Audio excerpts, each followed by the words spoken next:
My name is Louise Miller, but everyone calls me Grandma Lou.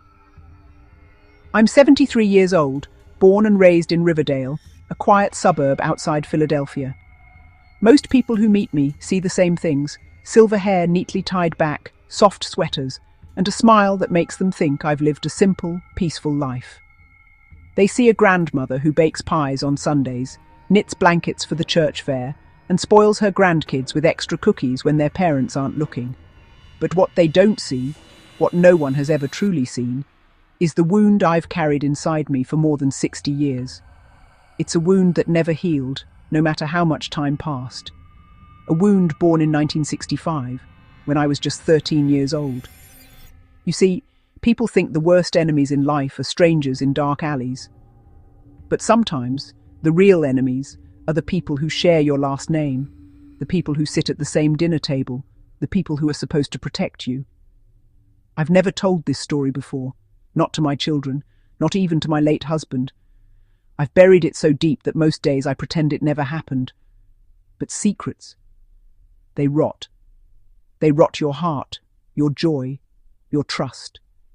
And when you're 73, you begin to realize you can't carry certain secrets to the grave. You either let them out, or they destroy you from the inside. And that's why I'm here, talking to you. Because last week something happened that ripped the lid off the past I fought so hard to bury.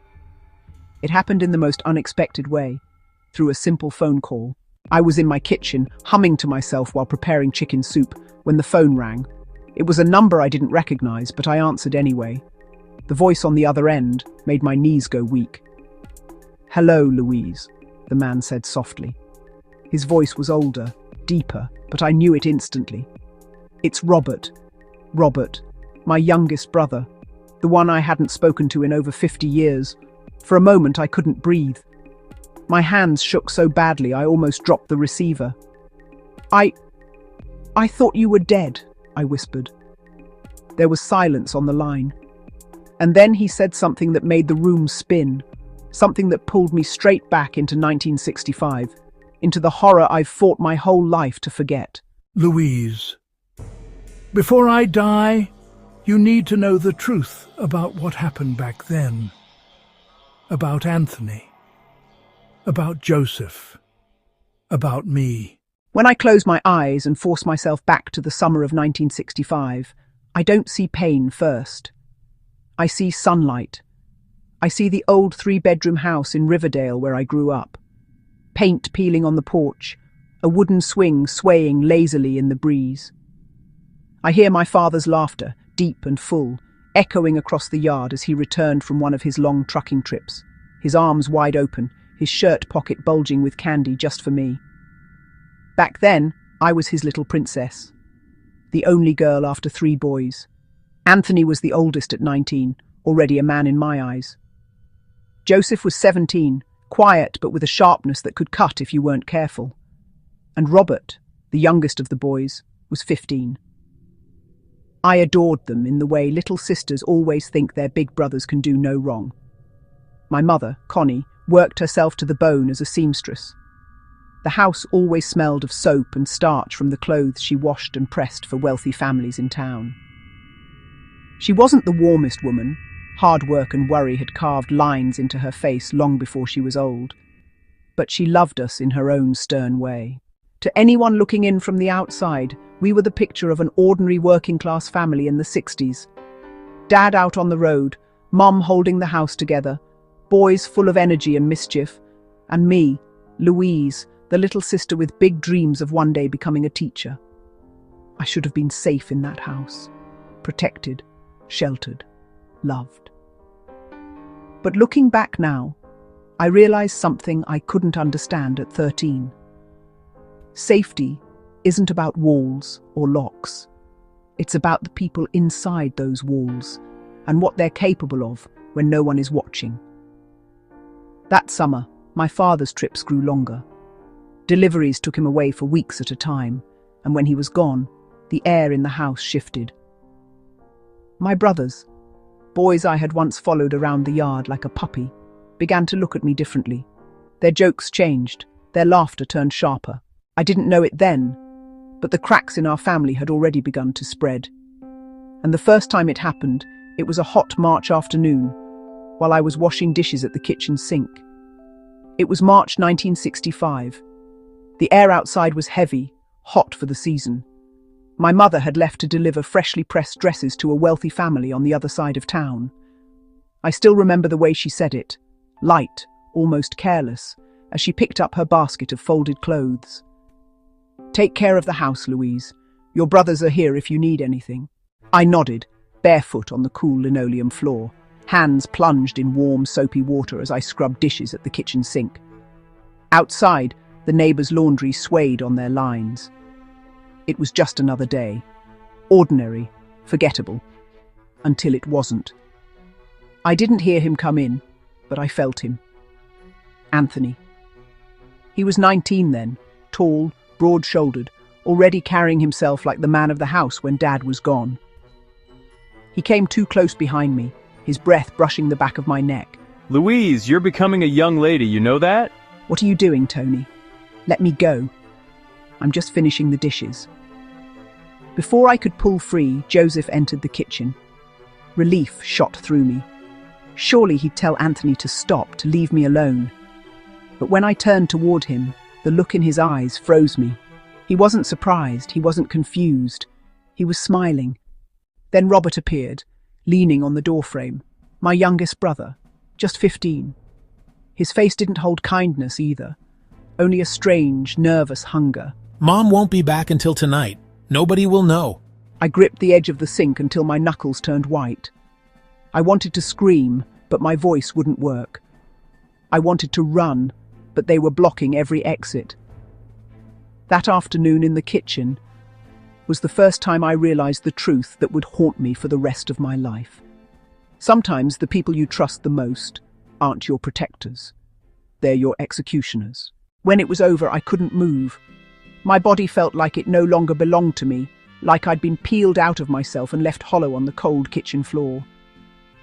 I heard the clinking of dishes as they hurriedly set things back in place, as if washing away the proof of what they'd done. My brothers, my own blood, acted like it was nothing more than a prank, a game they'd decided to play at my expense. "If you tell anyone, nobody will believe you. They'll say you're lying. They'll say you wanted it." Those words carved into me sharper than any knife. I was 13. Just 13. And in that moment, I felt smaller than I'd ever felt in my life. When I finally managed to stand, I stumbled to the bathroom. I turned on the shower and scrubbed myself until my skin burned red, until the water went cold, and still I couldn't get clean. No matter how hard I rubbed, I felt their hands all over me. By the time my mother came home, I had practiced my face in the mirror, smiling through swollen eyes, pretending. "Everything okay, Louise?" "Yes, Mom," I lied. "Just a little headache." That night, I pushed my dresser against the door of my bedroom. My heart pounded so loud I thought it would wake the whole house. But even that wasn't enough. Because the next morning, when my mother went out to the market, Anthony shoved the door open with a single violent push, sending the dresser skidding across the floor. "No use locking yourself in, silly. This house is ours too." And that's how my personal hell began. After that morning, everything in my life changed. The house I once called home became a prison with invisible bars. Every time my mother left, every time my father was away on the road, it was like a sentence had been handed down. I was at their mercy. They knew my mother's routine better than she did. Tuesdays and Thursdays, she'd deliver clothes and linger to chat with the neighbours. Saturdays, she spent hours at the market. They knew exactly when to strike. Anthony would take the lead. Joseph followed with that cold smirk of his, and Robert watched, hesitated, but still obeyed. I tried everything to make myself invisible. I stopped wearing the dresses my father loved to see me in. I cut my hair short, wore oversized clothes, never looked anyone in the eye. I thought if I could erase myself, maybe they'd forget about me. But it didn't matter. They always came. At school, I was slipping. My teachers noticed. I had been one of the best students in my class, bright, eager, full of dreams of becoming a teacher myself. But suddenly, I couldn't focus. My hands shook when I held a pencil. My grades plummeted. "Louise, what's going on with you?" my teacher asked one afternoon, her face full of concern. "You've always been so diligent." I wanted to tell her everything. My throat burned with the truth. But then Robert's words echoed in my mind. "No one will believe you. They'll say you wanted it." And the words died inside me. At home, the boys were clever. They whispered lies into my mother's ear. "Louise is getting flirty, Mom," Anthony would say casually at the dinner table. We saw her talking to older boys on the corner. My mother's eyes narrowed at me, suspicion replacing love. "Is that true, Louise?" she asked, stern and sharp. "No, Mom, I swear." My voice shook, but Anthony would always nod, convincing, steady. "We saw it," Joseph added, sealing the lie. Piece by piece, they weren't just stealing my body, they were stealing my relationship with my own mother. I stopped being Louise, the girl who laughed, who dreamed. I became something else, a shadow, a ghost in my own house. And the only thing that kept me alive was the thought of my father, because when he was home, when his truck pulled into the driveway, they never dared. He was my protector, my hero, my only safe place. But he couldn't stay home forever, and each time he left, I knew the nightmare would return. By the end of that summer, my body was no longer my own. I was only 13, but I looked like a ghost. My skin was pale, my eyes hollow, and I carried a sickness inside me that I couldn't name. I had pains in my stomach so sharp they made me double over. Some days I bled when it wasn't time. Other days I woke with fevers that came and went like storms. Still, I told no one. Who could I tell? My mother looked at me with suspicion, not love. My teachers only saw a failing student. And my father, my dear father, was gone more often than he was home. I counted the days until his return, like a prisoner counting the notches on a wall. Then came the night that nearly killed me. It was a Saturday. My mother had gone to the market, and I knew the pattern too well. My brothers came for me again, harder, crueler, as if testing how much more I could endure. By the time they left me, crumpled on the bathroom floor, I was bleeding so badly I thought I would die right there on the cold tiles. God, if you love me, take me now, end this. But instead, something else happened. Something I can only call a miracle. That night, my father came home early. He was supposed to be gone for another day, but he'd finished his route ahead of schedule. I heard his boots on the porch, the creak of the door, his heavy footsteps down the hall. He pushed open my door, ready to give me his usual goodnight kiss. "Louise," his voice cracked, panicked. He turned on the light. His face went white. "My God, what happened? Connie, come quick." Dad, help me. And then everything went black.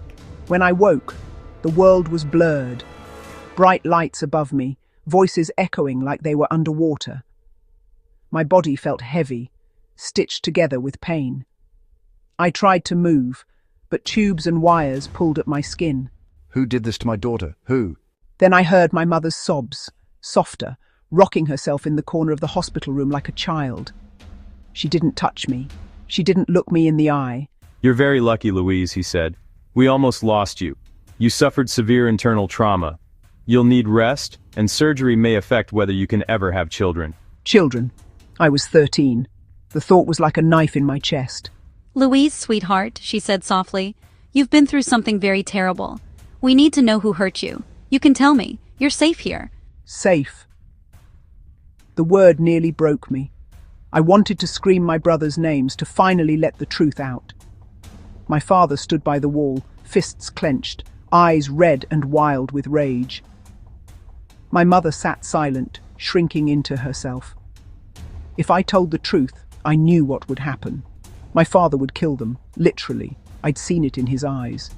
And my family would be shattered beyond repair. It was some boys, I whispered, my voice shaking, on the way home from school.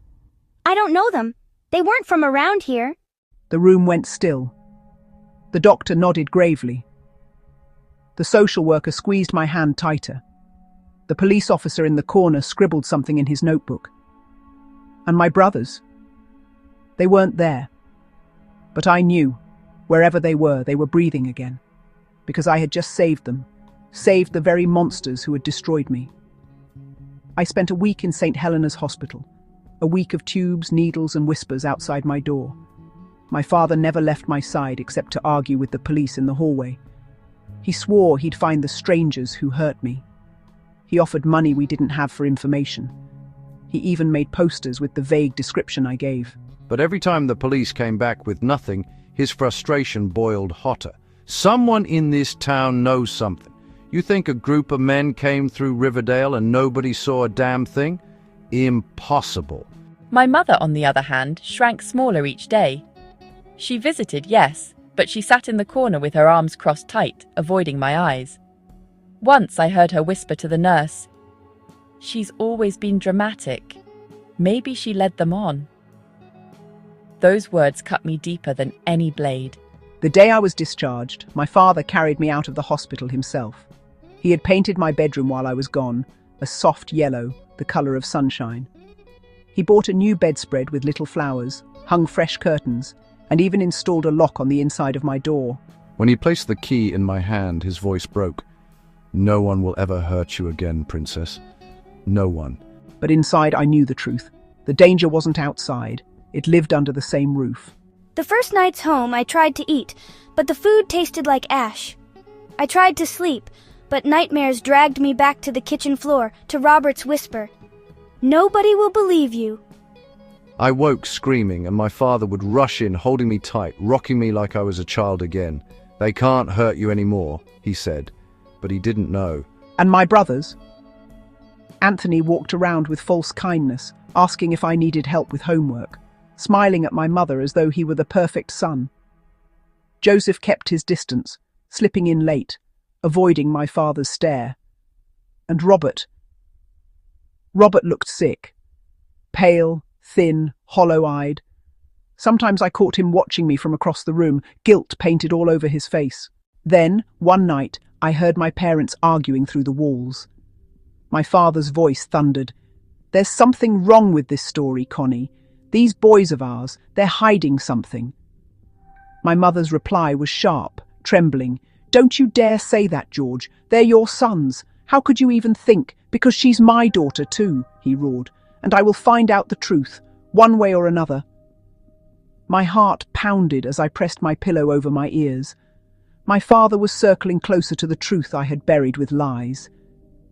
And if he uncovered it, our family would explode. It was late, maybe close to midnight, when the door to my hospital quiet bedroom creaked open. I froze, clutching the key that my father had given me for the lock. But in my exhaustion, I had forgotten to use it. Robert stepped inside. He looked nothing like the cocky 15-year-old who had leaned against the kitchen doorway that first afternoon. His face was gaunt, his eyes rimmed red as if he hadn't slept in days. He closed the door gently, as if he didn't want to wake the ghosts in the house. I opened my mouth to scream, but he raised his hands quickly. "Please, Louise, don't. I'm not here for that." His voice cracked, breaking in a way I had never heard before.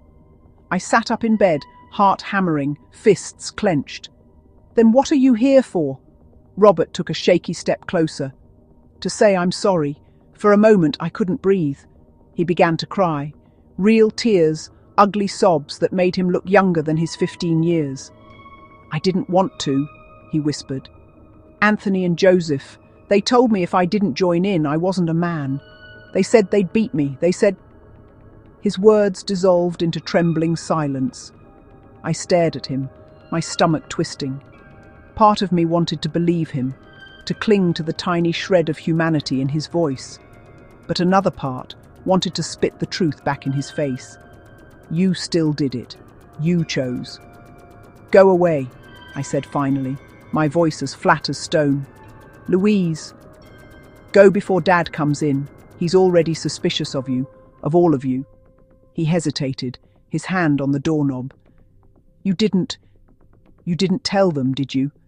My silence was answer enough. "If Dad finds out, he'll kill us," Robert said softly. You know he will, literally." His words hung in the air like a curse. Then he slipped out of the room, closing the door behind him. I sat in the dark for hours after, shaking, my pillow wet with tears. Because the truth was, he was right. My father, kind and loving as he was, had a fury in him I'd never seen until that night at the hospital. If he discovered what his sons had done, he would destroy them, and maybe himself too. So once again, I kept my silence. But silence has a cost, and mine was eating me alive. When I returned to school, almost a month had passed since that night. My body still ached, and my mind felt like a cracked mirror, shattered pieces that no one could put back together. But small towns don't forget. They don't forgive either. The whispers started the moment I stepped into the hallway. "There she is, the girl who was attacked. They say it was a whole gang. No, I heard she went with them willingly. She wanted attention." I walked with my head down, books clutched tight against my chest, every step heavy with shame that wasn't mine to carry. My friends didn't know what to say. Some avoided me altogether. Others gave me looks so full of pity I wanted to disappear into the floor. I stopped eating lunch in the cafeteria. Instead, I found a tree in the far corner of the yard, where no one came, and sat alone. I chewed bread without tasting it, staring at the ground, trying to convince myself I was invisible. At home, nothing was better. Anthony wore his mask of false kindness, Joseph avoided me like I was poison, and Robert walked around hollow-eyed, as though guilt were eating him from the inside out. My mother kept cooking meals and hanging laundry like nothing had changed. But she watched me differently now. Eyes narrowed, searching, never trusting. Only my father was different. He watched them. He questioned the neighbours. He paced the living room at night. He stared at my brothers too long at dinner, waiting for them to crack.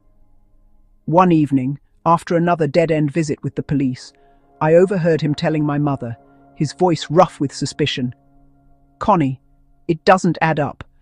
Those so-called strangers left no trace. No one saw them, no one heard them. But I see the way our boys look at me. I see the way they avoid her." "George, stop it!" my mother hissed. "They're your sons! How could you think—" "They're my sons!" he cut her off. "But she's my daughter, and I'll find out the truth, Connie, one way or another." That night, I lay awake trembling. Because my father was getting closer, and if he uncovered what I had hidden, my family wouldn't just be broken, it would be destroyed. It started with small things. My father's stare lingered too long at dinner. He asked questions about where Anthony had been, why Joseph avoided eye contact, why Robert looked like he had seen a ghost. Anthony would force a smile, as if pretending could erase guilt. Joseph stayed silent, stoic, refusing to meet anyone's eyes. Robert shuffled, wringing his hands, guilt radiating off him in waves. One evening, after a particularly silent dinner, my father slammed his hand against the table. The metal cutlery jumped, clanging against the plates. "Enough!" he shouted, voice echoing through the small house. "Something happened while I was gone. I don't care if you think I won't notice. I see it in your faces, every one of you." Anthony tried to laugh it off. "Dad, we're just tired from work," he said, but the tremor in his voice betrayed him. "You're lying," my father said flatly, "and I will find out the truth. You think I can't see what's really going on?" I stayed quiet, watching my father's face. Rage mixed with fear. But underneath it all, there was a fierce love that hadn't been there for months. The protective instinct I had always counted on. Later that night, I heard my father pacing the hallway outside my room. His voice was quieter now, muttering to himself, "I don't care what it takes. I'll get to the bottom of this." And in that moment, I realized two things.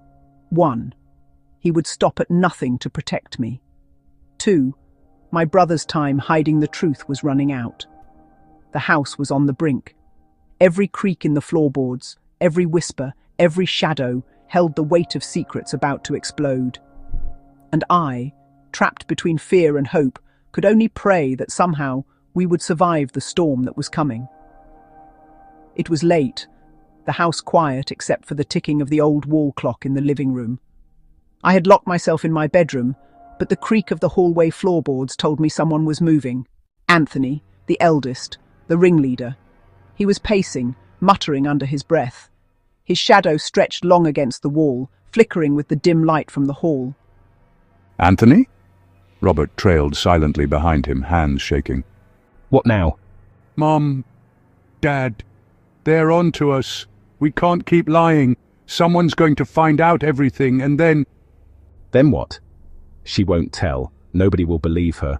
And Dad can't know. We can't keep living like this. I can't sleep. I see her in my dreams every night, Anthony. I hear her crying. I see her in that bathroom on the floor, bleeding. And He broke down completely, tears streaming down his face. His shoulders shook as if the weight of the house, the weight of guilt, had fallen solely on him. We need to tell someone, at least one of us, before Dad figures it out the wrong way. The sound echoed through the empty house. I sat on my bed, clutching the key in my hand, barely breathing, listening to the sound of my family unraveling. Robert's confession wasn't full, not yet, but it was a crack in the dam. And once that crack widened, the truth could no longer stay hidden. That night, I cried quietly into my pillow. Not because the abuse had returned, it hadn't, but because the weight of silence, the lies, and the fear of what would come next pressed down on me like a storm waiting to break. And I knew the storm was coming. Days passed like heavy, suffocating hours. My father didn't sleep much. He would sit at the edge of my bed late into the night, his eyes scanning my brothers as if trying to read the truth etched in their faces. He asked questions that seemed casual, but every word was a probe, every glance a test. Anthony pretended to be untouchable, striding around the house with that smug arrogance that had once terrified me. Joseph remained silent, avoiding confrontation, eyes glued to the floor. But Robert couldn't hide his fear. He jumped at sudden noises, flinched when my father raised his voice, and avoided me whenever our eyes met. One evening, my father called us all to the living room. The air was tense, electric, the kind of silence that presses in on every nerve. I want the truth, all of you, right now, no more lies. Dad, what are you talking about? My daughter Louise. What happened to her while I was away? Dad, Robert, don't. No more hiding, speak. It wasn't strangers, Dad, it was us.